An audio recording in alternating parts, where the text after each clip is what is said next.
Hello, friends, and welcome. This is episode 7 of Journey into Fandom, a podcast where I have guests on to discuss what fandoms and communities they're part of, what their experience has been, what the memes are, and how toxic or wholesome it is. I'm so sorry this episode ended up being 2 weeks late. I've had a fair bit going on, but we're back, baby. This episode is a good one. I'm your host, Carislan, and today on the show, we had Travis on to talk about Marvel Comics and the Marvel Cinematic Universe. Travis talked about his comic book collection, how that used to be a solitary hobby for him, but over time he's become friends with other fans of comics and the MCU since he's found more people that share that interest. We talked about diversity in Marvel Comics and how that's improved a lot over the years, and it was a fascinating discussion. Now, without any further ado, please join me on this journey into fandom.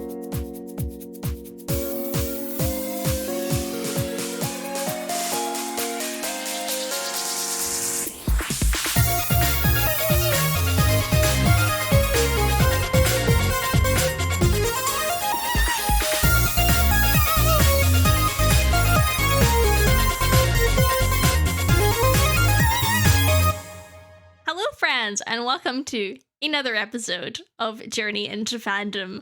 My name is Karis. I am your host. And today with me we have Travis. Hello, how are you? Hello there. I'm doing well. Amazing. Thank you for having me. Of course. And so you have a podcast also.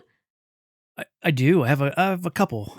You have a couple. Do you want to tell the listeners what those are? So my longest running podcast is called Real Comic Heroes. Mm-hmm. And over there, we created a big list of comic book movies, and we go through them and review them in release order. So we started in 1951 with Superman and the Mole Men. And now, as of recording, we're in the mid-90s. We just did Batman Forever. We've got Judge Dredd and a couple other things like that coming up. And then I did a podcast called Watchmen Minute.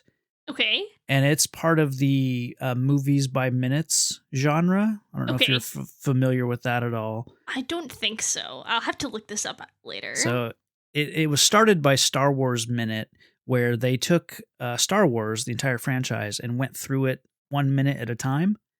And really breaking down the movie and getting into it. And so that spun off into many other podcasters doing their own franchises. And then I started Watchmen with a co-host, and went through the director's cut of Watchmen 1 minute at a time.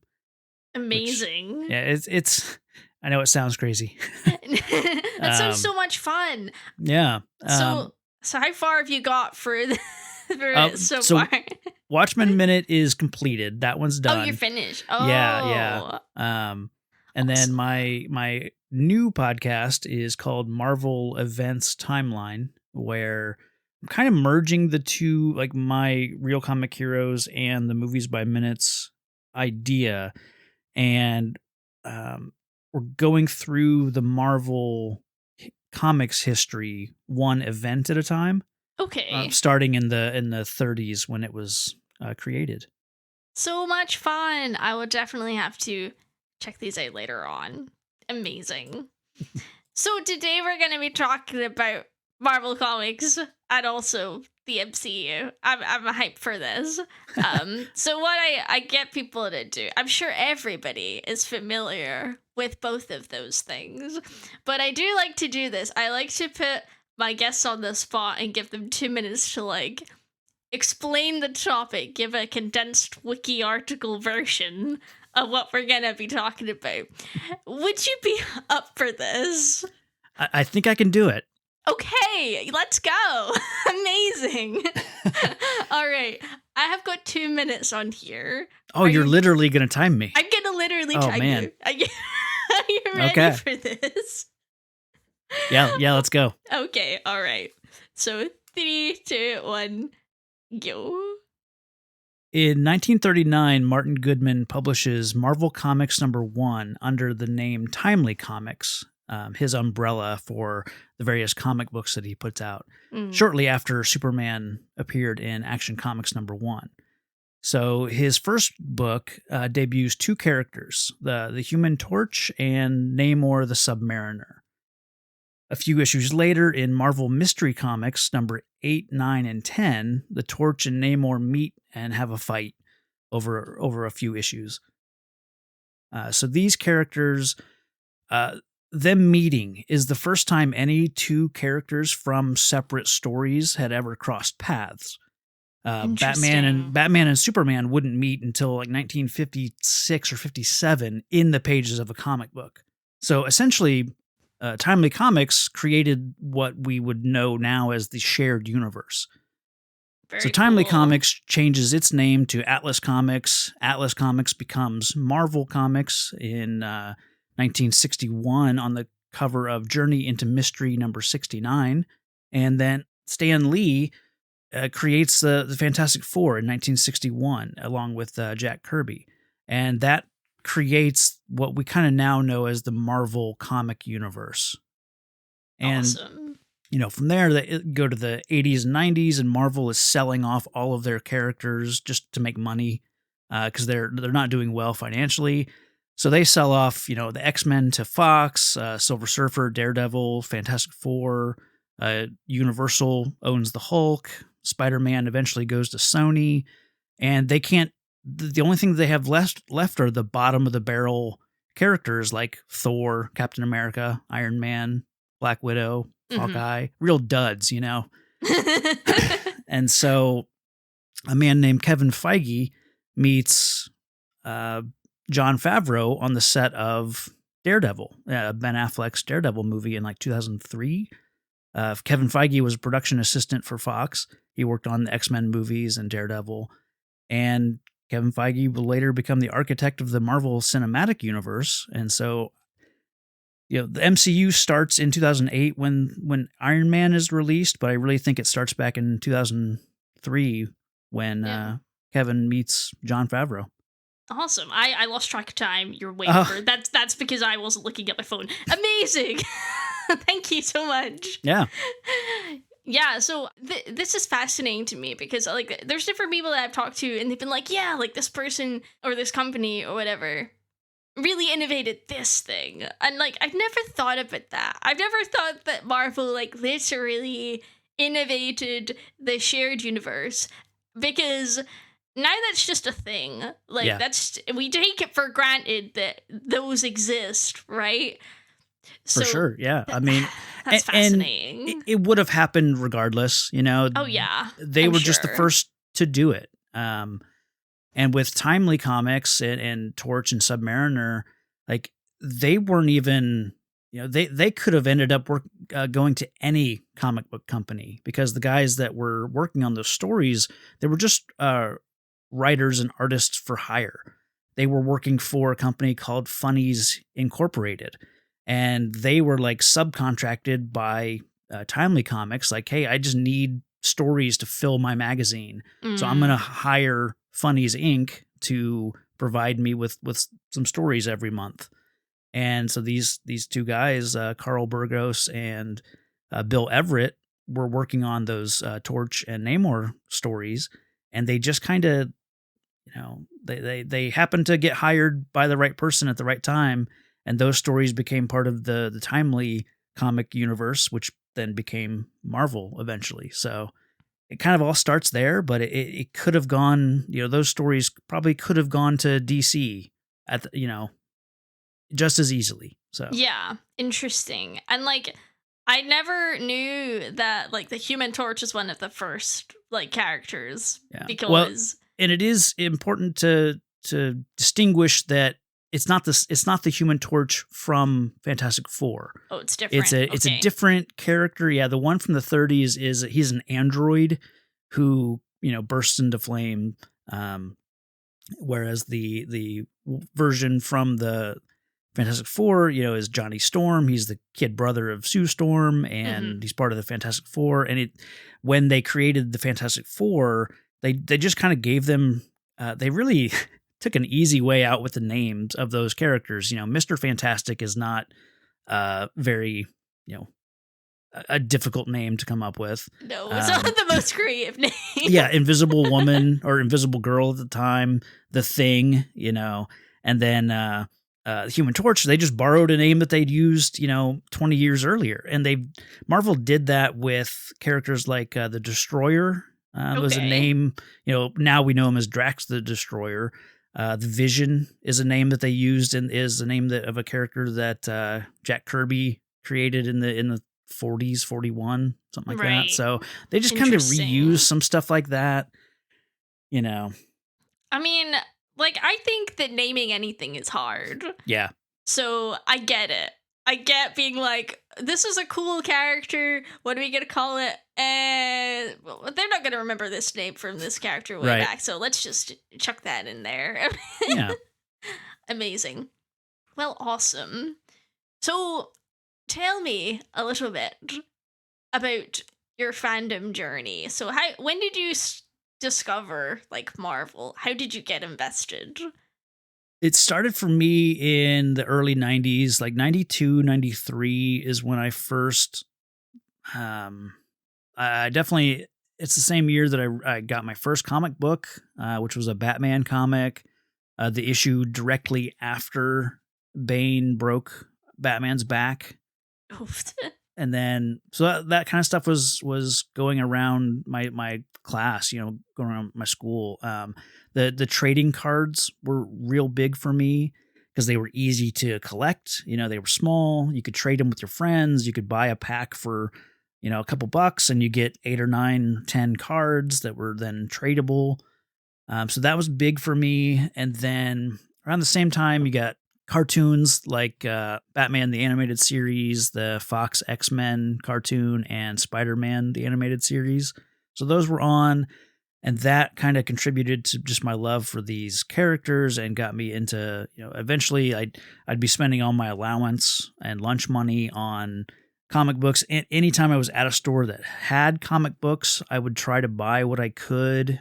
So my collection in the early days was so random, I could never get two books of the same series back to back. I would just buy, here's an X-Men book, here's a Spider-Man book, here's a Batman, just whatever I could find that had a cool enough cover, But over time I was able to, that led to me becoming a regular collector, and then going to the comic book stores and, just being able to put more and more of my money, to comic books and build up my collection that way. And then I've been a regular, comic buyer since the late 90s, and I've built up a collection between 5,000 and 6,000 comics, somewhere in there. Wow.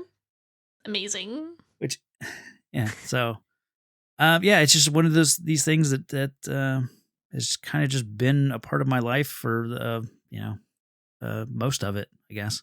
That's so interesting. And when you said the thing about, oh yeah, my collection was so random and I just had whatever they sold, I think that that's something that's not scared me, but I would say is intimidating about collecting comic books. It's where do you start? Because there's so many things, and so many stores don't have issue 1 of anything. Right. It kind of just starts somewhere random in the middle, whatever's currently out. So you're well, how do I get the first one? You know what I mean? Yeah. It can be overwhelming. That is for sure. The comic book companies, Marvel and DC and some of the other ones, they do a fairly good job of routinely coming out with jumping on points. Here we're going to kind of reset things a little bit. It may not be a complete reboot. Now DC has done, I think, more reboots than Marvel has. Okay. Because DC goes back to the 1938, right? And then in the 80s, they things were getting so far out of control. There were so many, the multiverse. You have so many Earths and their version of Superman, and they're crossing over with the mainstream universe, and things are just getting convoluted. So they came out with a storyline called now it's blanking. Crisis on Infinite Earths. Okay. And they decide, okay, we're going to take all that and we're just going to squish it down to one universe. And so they kind of reset everything from there.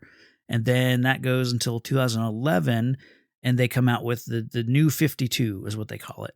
Yeah, I've heard of that. Yeah. Yeah, so they kind of just reset everything, where by saying, okay, the DC universe is only 5 years old at this point, Batman and Superman, they've only been running around for 5 years, and they just kind of start over from there. And then that goes until like 2017, maybe, when they launch what's called Rebirth, and they kind of do it again. They reset the DC universe again. And that's kind of when I stopped reading DC. Rebirth really kind of kicked me out of DC. But Marvel, on the other hand, kind of has had one continuous universe from day one. They've done soft reboots. They've reset some things a few times. Because of course, like Spider-Man starts in '63, and he's a high school and then a college student, and now he would be what. He'd be a 60-year-old man, you can't really do the same stories if he doesn't age or whatever. That's right. So you do some soft reboots, and now instead of, him being a college student in the 70s, he went to college in the, 90s or whatever. You just kind of fudge some of the timing that way. But for the most part, Marvel has been one continuous universe for the entire time. But yeah, you do these new number ones, you start a book over, and you kind of reset the status quo a little bit, not to the extreme that DC has for sure, but I do think Marvel is easier, I think, to get into. Interesting. Well, if I ever want to start a comic book collection, I guess that's where I have to look. So, excellent. So, what's your current involvement in the community in terms of fandom stuff? I mean, I still buy comics. I buy fewer physical books now than I used to, because most of what I'm reading on the Marvel Unlimited app, on my phone or on my tablet, but I still always have a pull list at my local comic book shop. Like I'm always going to buy Amazing Spider-Man. That has been the book that I've tried to collect the most. I've tried to go back and buy all the older ones that I can. I'm only missing like 100 issues out of almost 1,000 issues that there are now. I guess that being said, like I don't interact with that fandom as much, like in person, and comics have never been. Comics have always kind of been a solitary thing for me. Like even as a kid, I didn't have any friends that were into comics on the level that I was. Most of us watch those cartoons together, and we'd maybe do the trading cards and stuff like that together, but like no one really got into comics that I knew. And then so that just kind of progressed from there, where I didn't meet other people who were really into comics, and I never really got into comic. Like I said, comics were just kind of a solitary thing for me. Okay. So that's why, like, now it's almost easier to talk about comics on a podcast or in a message group on my phone or whatever. Like, it's almost easier to talk about this kind of stuff when there is a mic in front of me, because that's kind of how I'm used to talking about it now. Because I could always tell, like, as a teenager or as a young adult, talking about comics in person with somebody, you could tell that moment when their face expression was like, oh, now I'm stuck in a conversation about comics with this guy. So you can kind of tell, like, right. Okay, they're checked out, so maybe I shouldn't be as excited about this kind of stuff with other people. So I've kind of struggled with that a little bit. So it's hard. It's hard to find people in person that are like your tribe and that are like into the same thing. I think that's why, in my experience anyway, and from talking to to a lot of people on this show, it's like online is like the place to be. Yeah. To find people that are into the thing. Yeah, and then I think with the with the growth of the MCU, or not even Mhm. just the MCU, but just comic book movies in general, it brings it to such a larger audience that there's a fine balance of like being able to talk to people that are also excited to talk about this stuff, but then it's like you're kind of waiting for the moment. I was like, okay, are they a fan of the movies? Or are they a fan of the characters in the comics that, the movies come from? And so, once you find out, like, well, they only know the movies, it's like, oh, okay, well, then we still have that in common, but we don't have the 60 years worth of content to also talk about. Which you can still have a conversation with people, of course, but it might limit that. But I mean, I'm certainly, I don't know everything there is to know about comics going back that far, so I'm not even the one to. I certainly don't know everything, but. Um, Yeah. I mean, I think as far as the MCU is concerned, like, I think, yeah, it's much easier to find people that are fans of the movies than yeah. I think it is to find people that also read the comics. Yeah. I mean, I've never really read comics at all. I mean, I read manga at the moment, Okay. and that's about it. See, and that's a universe I know nothing about, so that I would be so overwhelmed, Yeah. if you started telling me, anything about that kind of stuff. Like, Yeah. Well, that's a whole other show. yeah, yeah. Yeah. So it's really interesting, and I know there's a lot of discourse at the moment going on about, oh, manga's like outselling Western comics or whatever, and it's like, well, I don't know about that. Like, I mean, it might be a thing for now, but things always swing around. Things always come back. So Right. I'm sure that, you know, there's always things that are gonna appeal to, a newer generation down the Sure. line. Yeah. So I think that they'll come back into. Well, I don't even really know. Like, it's not to say, like, this is just from my looking at people making YouTube videos. Occasionally there's like a clickbaity video Yeah. that's like, oh, manga's like outselling blah blah blah. And it's like, well, does that mean the comics are like on their way out? Like, I don't think so. I think comics No. are around forever. I think we're just in this new uncharted territory of having so much content. If you would have told, 12-year-old me that there's a new Marvel movie coming out and you're not even going to try and go see it in theater. I mean, of course, the year plus that we've lived in, that there are other reasons why I'm not running out to a movie theater, but Right. like there are so many comic book movies and TV shows coming out nowadays that I don't feel the urgency to go see everything. I might get around to things eventually, but in the early 2000s, like I'm going to the theater to see every comic book movie, whether Mm-hmm. it's Daredevil, Hellboy, Spider-Man, I mean, whatever's coming out.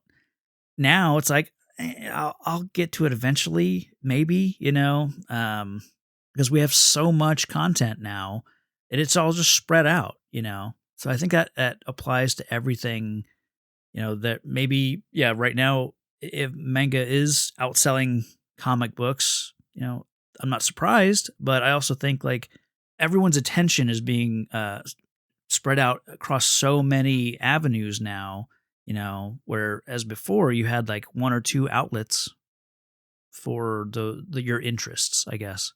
Yeah, that's so interesting. And I think, yeah, I guess we can chat about sort of like fandom discourse and stuff at the moment. So, like, what would you say is like the main discourse that's going on at the moment? Well, I guess it's probably in terms of the MCU, maybe it's probably like Shang-Chi, which I've not seen yet. Yeah. I'm probably going to see it like in the next couple days. I'm really Okay. excited. I've heard really good things.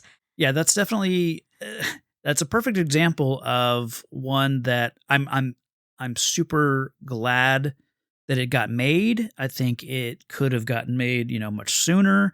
That's been part of the discourse, I think, is the diversity in all this content, and Mm-hmm.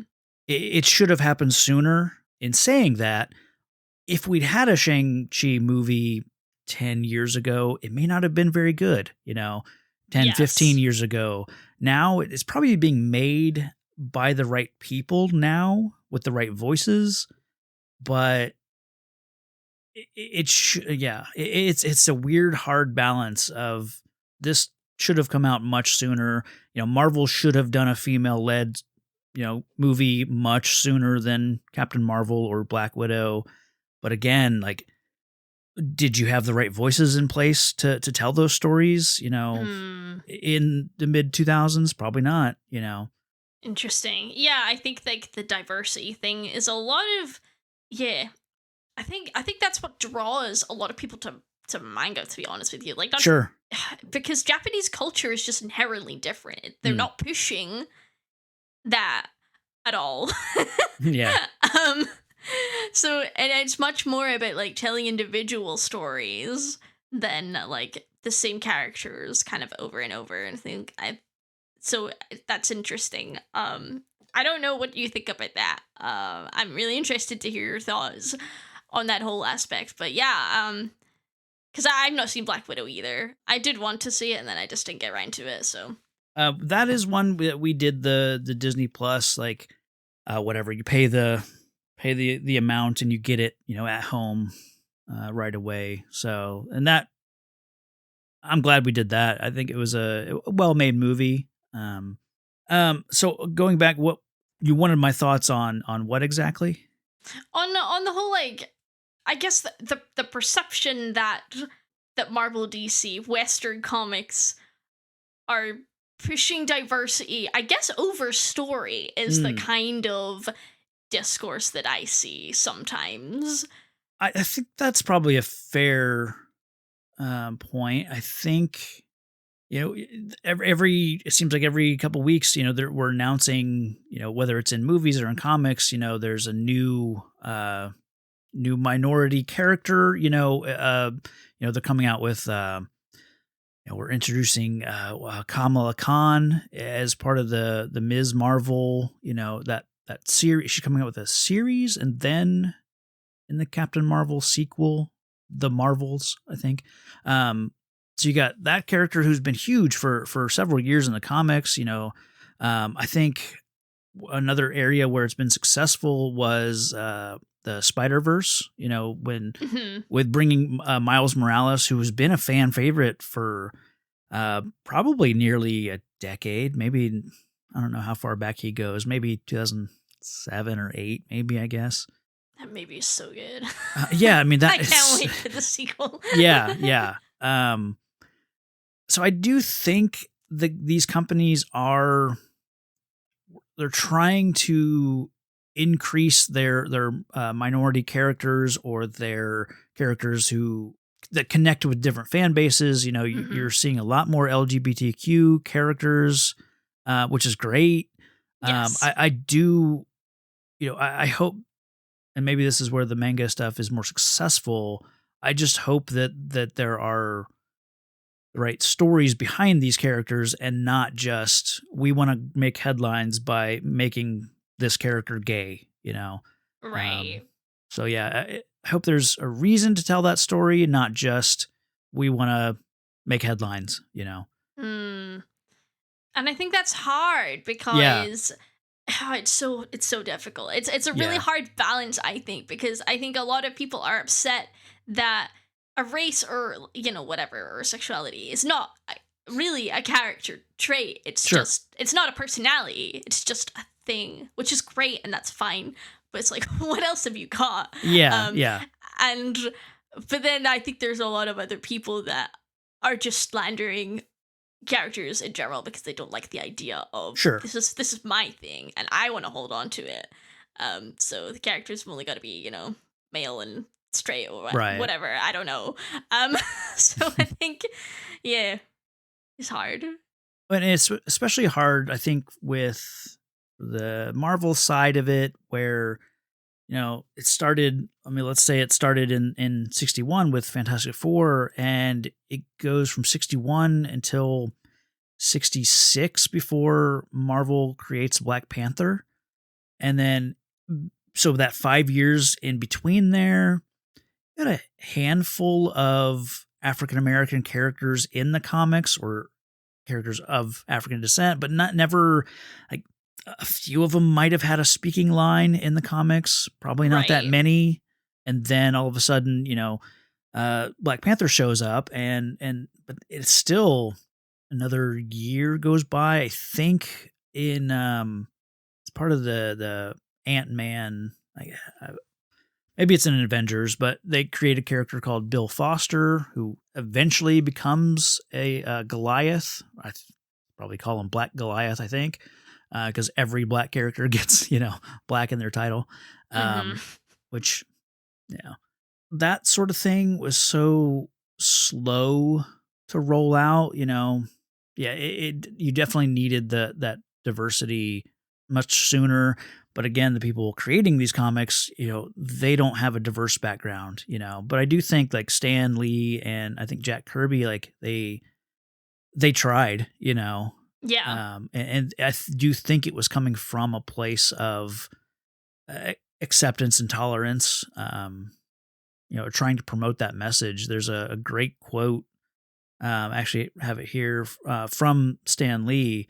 He printed it in the back of all their issues. Not every single issue, but they would have what's called Stan's soapbox, and just like his like editorial column, he could write whatever he wanted. Oh, that's cool. And this one, he says, "Let's lay it right on the line. Bigotry and racism are among the deadliest social ills plaguing the world today.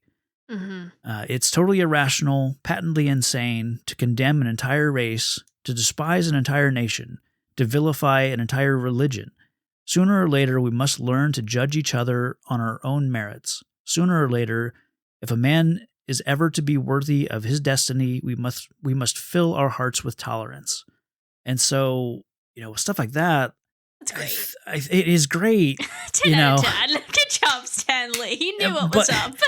But it's like, and I love that about Stan, but it's like, if you also, look back at while he's talking about tolerance and as far as race and religion, you look at those early comics, whether it's Fantastic Four or Avengers, and all the female characters are, "Oh, you boys have fun with that invention. I'm going to go shopping and get my hair done." So it's like Right. you're making good advancements here, but over here you're still falling behind. And it's probably because they didn't have a lot of female writers at the time. I know there's a woman named Marie Severin who goes to, she does a lot of the art on some of the Incredible Hulk stories back then, but I don't think she was able to contribute to the stories, back then. But so it's still, you still have men writing female characters, and for a long time that was not very successful, I don't think. No. So, but it's like, so it's tough. On one hand, you do have the using comics for tolerance and acceptance and that sort of thing, but it can be tough to recommend stuff like that, to go back and like I've spent the last couple years going back and using the Marvel Unlimited app to read everything that I could from those 60s. I treat it as if I'm going to the comic book store and like I'll buy, my issue of Fantastic Four. I'll read that. And then when that one's done, I jump over to Avengers and read that, and then Thor and Captain America. And so I'll go through everyone's book for that month, and then I'll start the cycle over, go back to Fantastic Four. So it's like I'm reading everything in release order.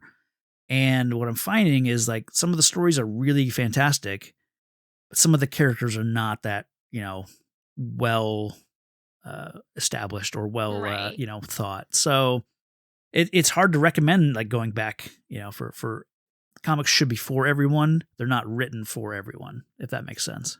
Yeah. And I think because some people, so I know that I am very much a character driven person. So like if I find the characters compelling, Yeah. like I'll be into it. Like the plot can be great, but if I find the characters not good to me, Yeah. I will just be like, nah, I don't enjoy this. Mhm. So I guess for some people they value plot over characters, and that's fine. But it's like I really need there to be something. Hmm.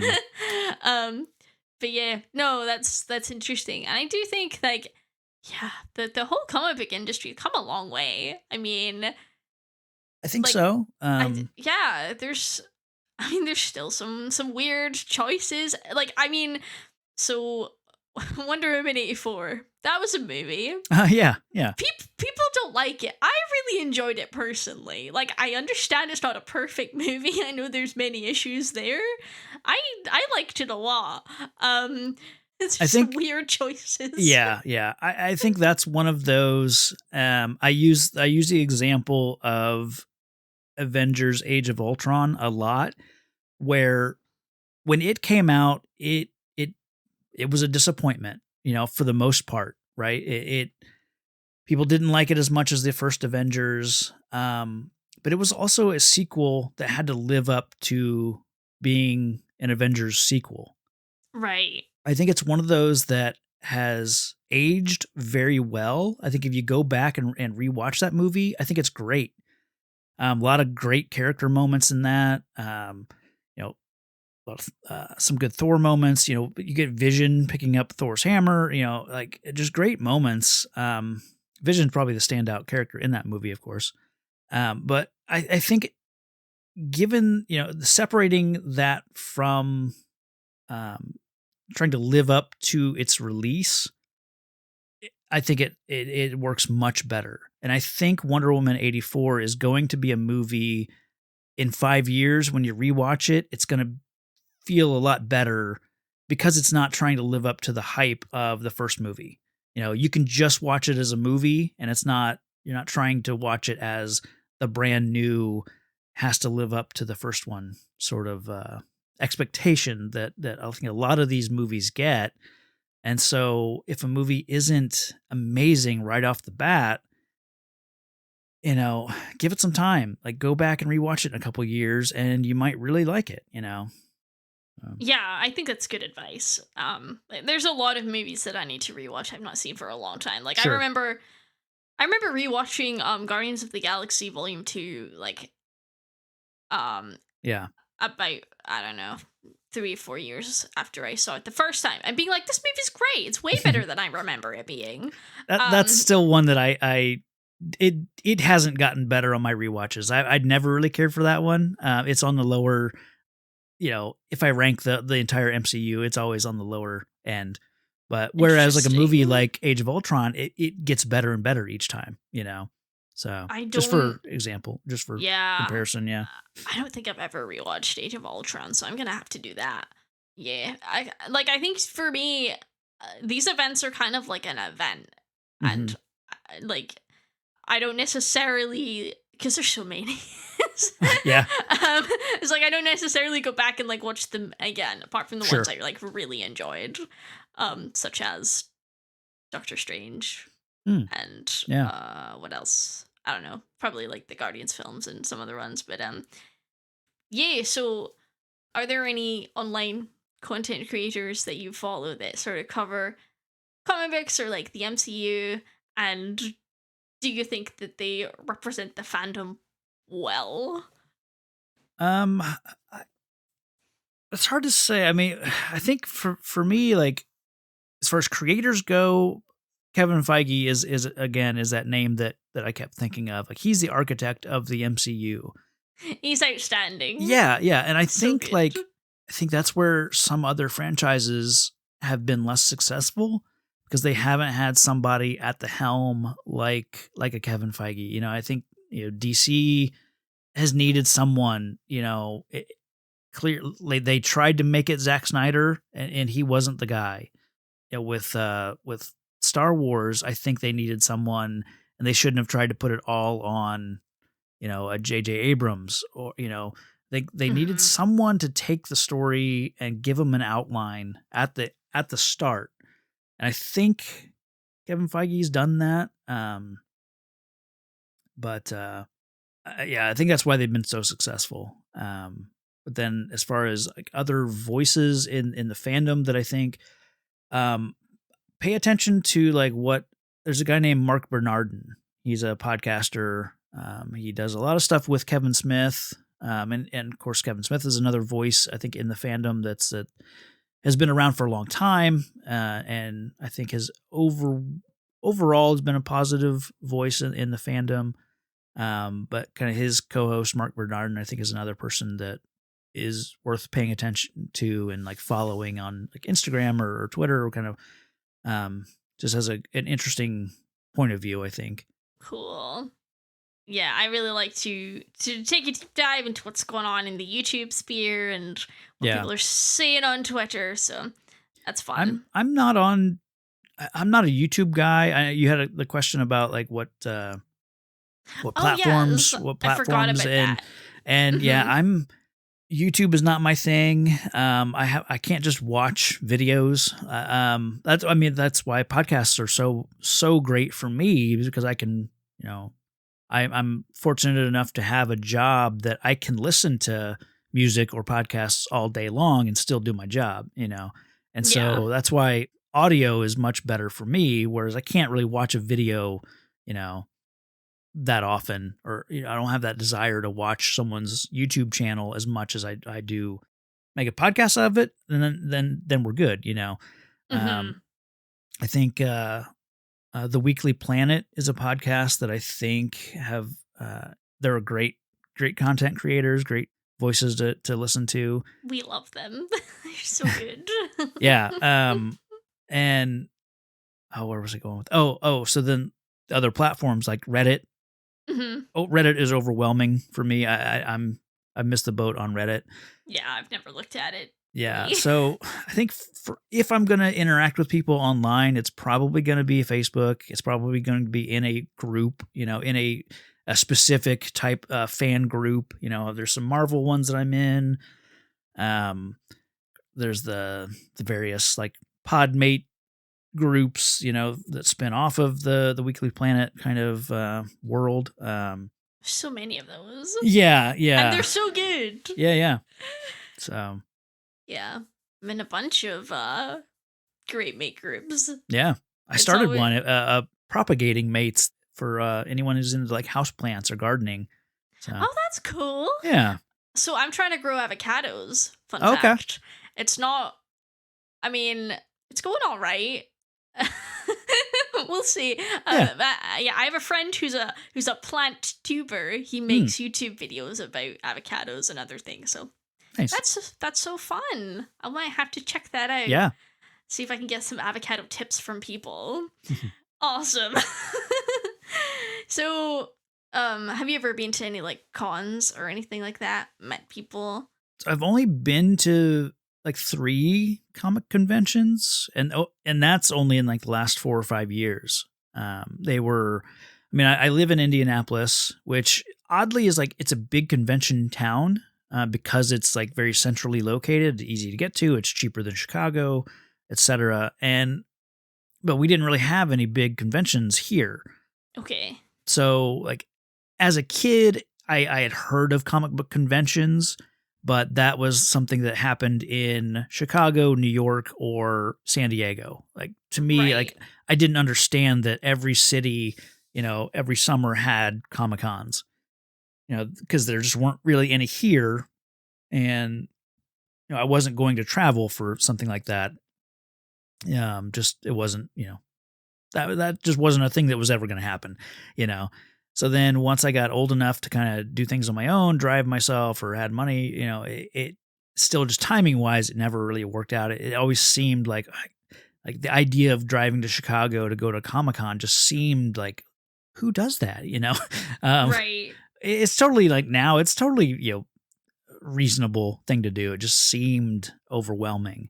Especially like if you saw any footage of like a San Diego Comic-Con or one of these big ones, it just seems like it's so many people. It's so much, it's so overwhelming.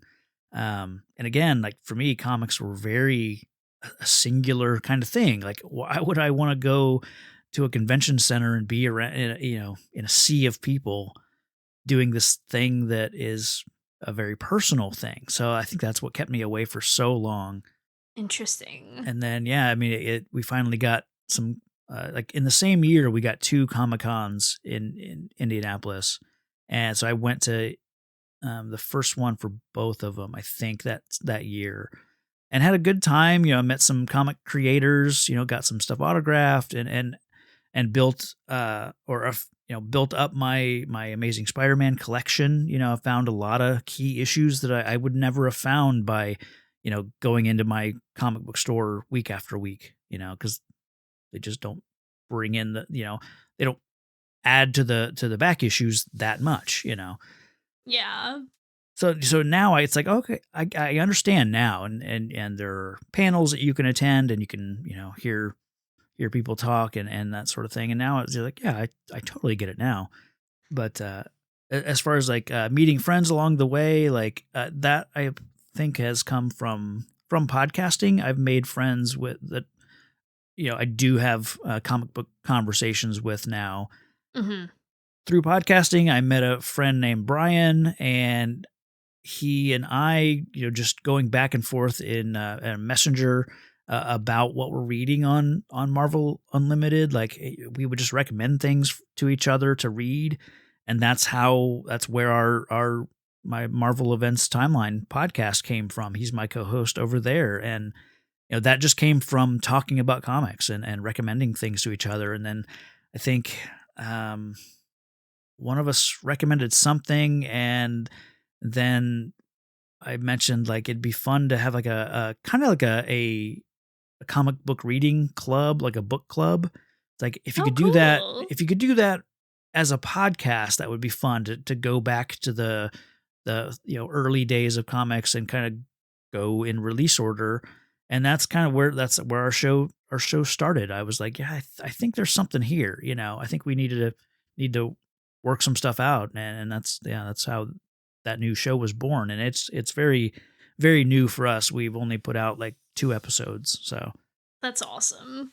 It's really cool. To meet people via podcasting. Like I think you can meet some really interesting people Oh, for yeah. just doing a podcast and being like, who wants to come on and talk about this? And everyone's like, yo, I can do that. And it's so fun. I get to talk to people like yourself about things I'd never talk about otherwise. That's great. Yeah, I've only been to one convention and Okay. it was okay. Yeah. I think that had I been with somebody else, it would have been better. Because I went with my ex and he distracted me around stuff I didn't want to look at. Okay. Yeah. I was like, this Yeah. is so boring. Like we just stood in line for ages for like Sure. to get some autographs, and I'm like, we could be doing other things. Yeah. And that was part of what kept me away for so long. Like when I did go to my first Comic-Con, you know, my wife went with me, and the entire time I was like, I'm sorry, we're just standing here in line.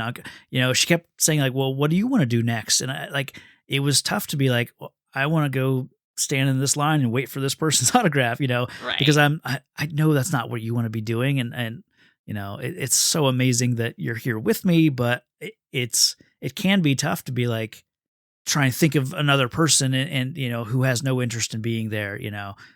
Yeah. So I get it. Yeah. That's hard. It's awkward. Yeah. Yeah. But that's cool though. I'm glad Yeah. that she did she have a good time? She did. Yeah. I think That's I think she enjoyed, you know, seeing me that happy.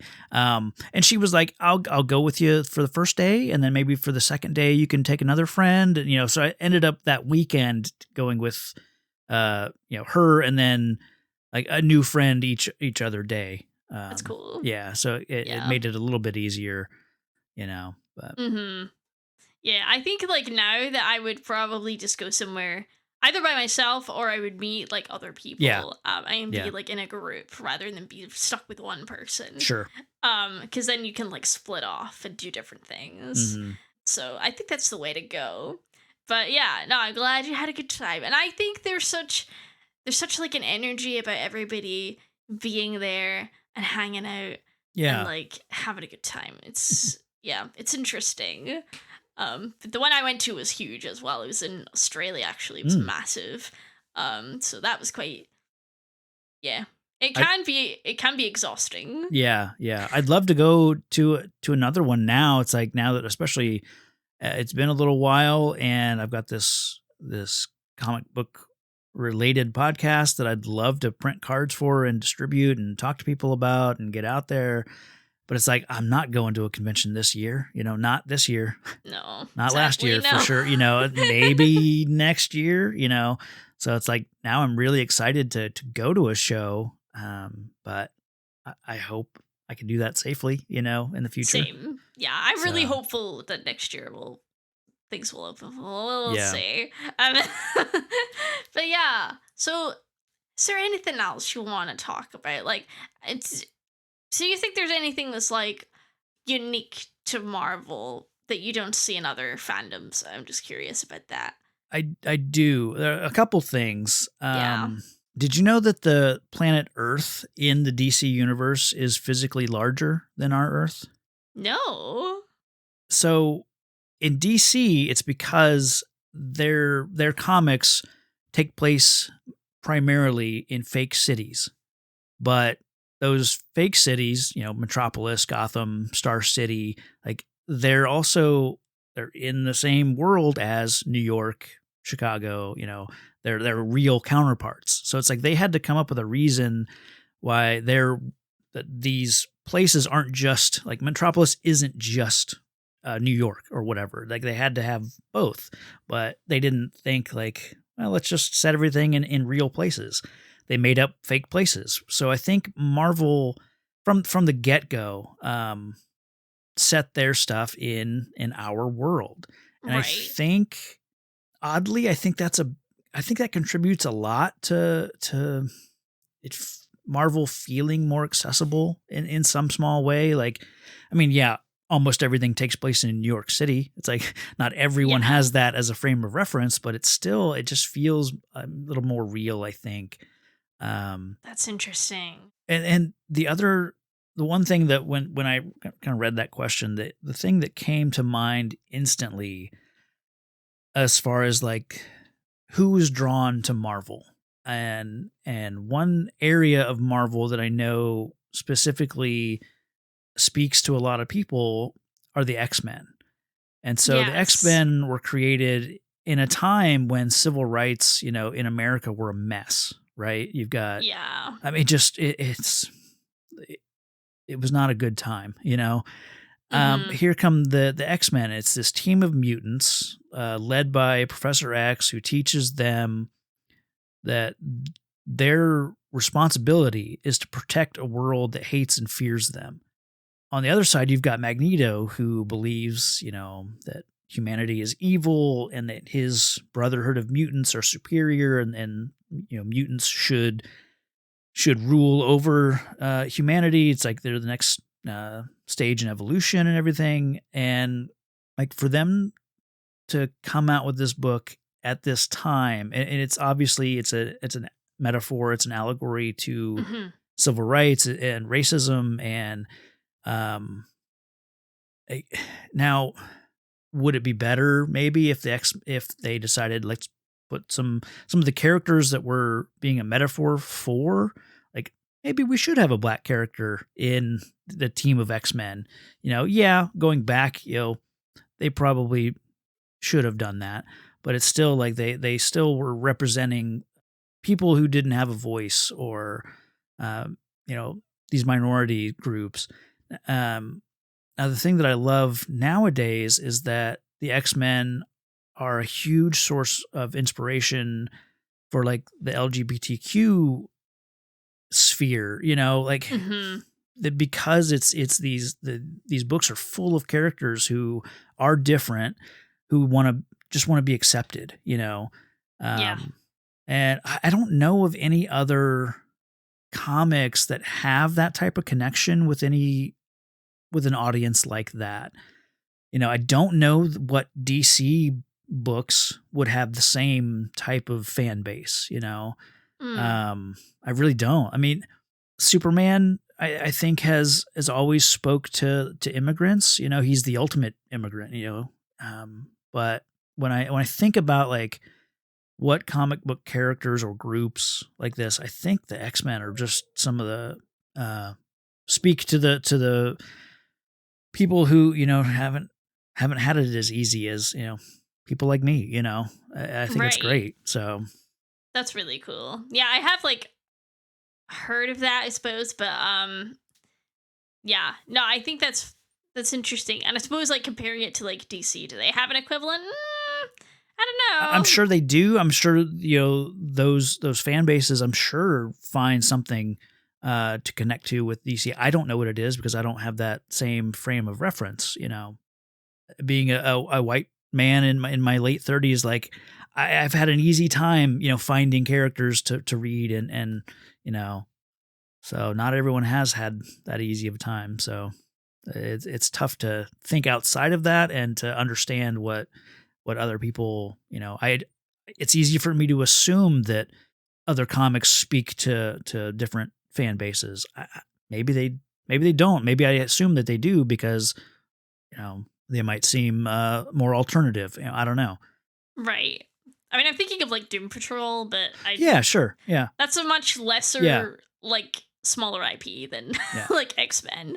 I have read a little bit of Doom Patrol because I'm a huge fan of Jared Way, and I know that he sure wrote some of that, and I enjoyed it at the time. I can't really remember much about it. I know there's a series.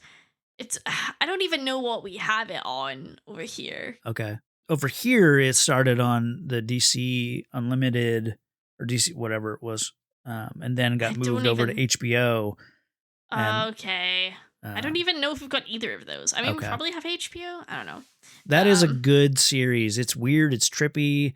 There's a character, called Danny the Street, and Danny is literally a street, a road, but they are non-binary, and that's a big part of their story. And there's some couple episodes that take place, on Danny the Street, and it's just so trippy and weird and amazing. It sounds fun. I feel like I should I might have to get into that maybe. Well, awesome. Is there anything else you want to talk about just now? I mean, I think we covered, almost my notes and most of my, answers. I mean, we could spend a lot longer, I'm sure, talking about comics and the MCU. I mean, there was one question we didn't answer. You'd asked how does the fandom interact with newcomers? Yes. And I don't think historically that well. No. There's a reason that the Simpsons comic book guy is a stereotype. It's real. I've seen that guy. I've talked to that guy. I've probably been that guy to some degree before. I think it's getting better though.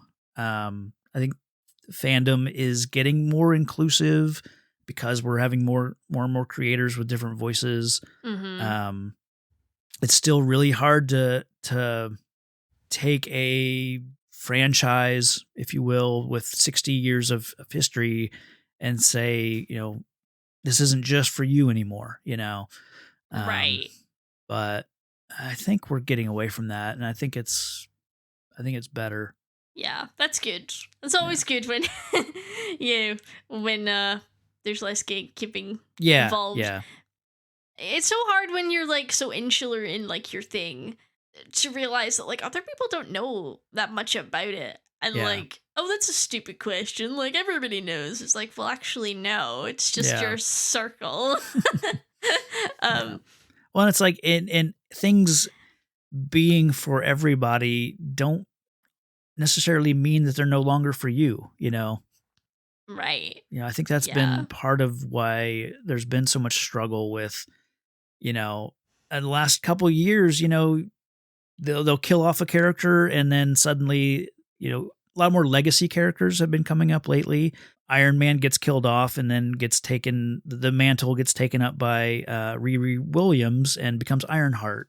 Captain America or Steve Rogers goes away and Sam Wilson takes up the shield. And, I think things like that, I think are good. I love the idea of legacy characters to show that comics can grow and not just be status quo for 60 years. We've had the same Spider-Man for, almost that entire time. And it's like, yeah, the character needs to grow and change. And if that means passing down passing the mantle on to someone else, great. Yeah. Awesome. And there can always be, infinite spider people. Yeah. And I mean, with comic, and this is again going to something I learned from Mark Bernardin, who said comics are all second act, meaning like with a movie, you've got, your first, second, and third act. Third act, yeah. Comics don't have a third act unless it's being specifically written as a with a start, middle, and end. But for the most part, these comic book companies, they just want their IP to continue. So there is no third act. So it's like they're no matter what you want to read, it's gonna stay the same. You're always gonna have your Spider-Man, your Batman. It might change, it might grow, it might not be the thing you remember as a kid or whatever, but it'll still be there. So yeah, and like, there's nothing stopping people from going back and sticking with the thing that they like. You don't have to. Yeah. You don't have to force yourself to like something if you don't like it. Yeah. But also, you don't have to tell other people they're wrong for liking it. Right. Is also true. In my opinion. Well, awesome. So do you have any closing thoughts at all? I mean, I think like I said, there's a lot of history that can be daunting to break into when it comes to the Marvel Comics universe. The MCU, I think, is a little easier to get into because it's everything condensed down. You don't have 60 years of history with Iron Man. We've got 3 movies of history. Yeah. So I think it's easier to get into. And like I said before, like now the MCU, while even took them a little while, I think we're starting to get more diversity. You got Shang-Chi and, Black Widow and eventually Miss Marvel and other characters like that are getting talked about. It's not all just Thor and Captain America and Iron Man and especially now that Disney and Marvel, they own most of their characters outright. We finally have the X-Men are going to be in the MCU eventually. Same with Fantastic Four. Spider-Man, of course, has been incorporated but not outright owned. Like even those like characters are getting brought in. I can't wait for what they do with the X-Men and Fantastic Four because I think you're going to get some diverse casting in there. Whereas in the past, it's all just been very much the same skin tone, I think that's going to change, and I think that'll be good. So that's cool. That's exciting. It's exciting for the future. Mm-hmm. Lots of stuff coming out. Yeah. Well, awesome. Thank you so much for coming on and joining us on this journey into fandom. It's been a delight. I've learned so much about how to collect comic books.